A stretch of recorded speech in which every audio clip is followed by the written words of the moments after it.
সদাপ্রভু হইতে আমার সাহায্য আইছে। তিনি আকাশ ও পৃথিবী নির্মাণ কর্তা।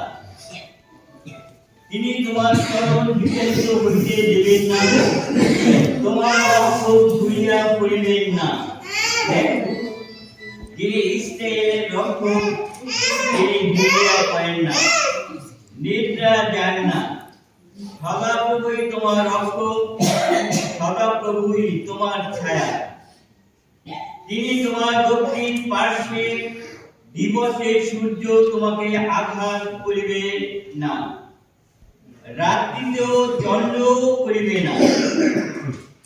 সদাপ্রভু তোমার সমস্ত অমঙ্গল হইতে রক্ষা করিবেন। তিনি তোমার প্রাণ রক্ষা করিবেন। সদাপ্রভু তোমার বাহিরে যাওয়া ও তোমার ভিতরে আসা রক্ষা করিবেন, এখন অবধি চিরকাল পর্যন্ত। আমেন। এই ঈশ্বরের বাক্য।